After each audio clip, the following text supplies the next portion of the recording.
Welcome back, everyone. Keith McGilvery joining you now. And if you're anything like me, a month ago, you had no idea what Zoom is, and some of you still may not know what it is. It's all about video conferencing, connecting with friends and family using video. A lot of people had used it professionally before then, but kind of this recreational use of it is new for a lot of us, and it is presenting some challenges for a lot of people security-wise. Jonathan Stone with Kelser Corporation, IT firm, joining us this morning. Thank you for being here and helping us kind of navigate this, what is new technology for a lot of us. Might just start off with kind of your overall impressions of Zoom, and we're hearing about Zoom bombing. What's that all about? Sure. So thanks for having me. First of all, good to be with you. Zoom is a video and audio chat platform. It kind of grew from the consumer market into the business market, and since we're all stuck working at home, many people are using it for the first time. Zoom bombing is where an uninvited guest ends up showing up in your meeting, and it all gets kind of dramatic and exciting if they hold up signs with nasty images or obscenities on them, and everybody gets to see. So it's just kind of an unattractive thing to happen. All right, and I know that recording is a possibility here too. Taylor DiCello, one of our reporters, she's a whole heck of a lot younger than I am. She was kind of walking me through how to do that.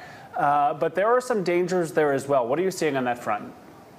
Yeah, so there have been some exposures and leaks of videos recorded in Zoom. So, if I were using it for business purposes, I'd be pretty cautious about recording anything.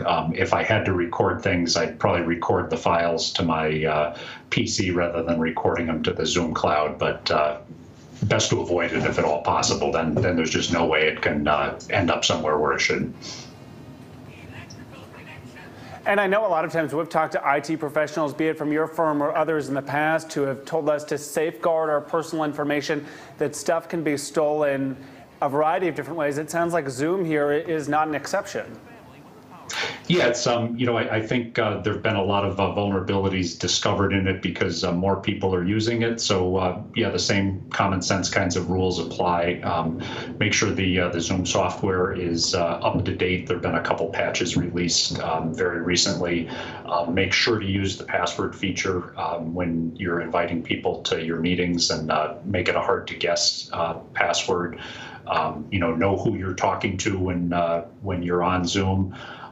If you're doing a presentation for lots and lots of people and it's really one way with you sharing with everyone, then look into the Zoom webinar version rather than using the regular Zoom conference version. Then you avoid that whole Zoom bombing thing.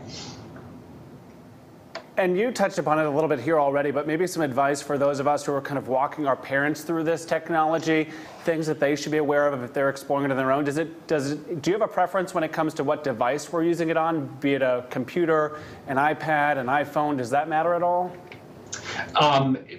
It works, I'll say, equally well on all the platforms I've used. Some of the vulnerabilities have been on one platform or another. Like just last week, there were some vulnerabilities specifically on the Macintosh platform that were closed. But if somebody has it on their iDevice or PC, I wouldn't discriminate against one or the other.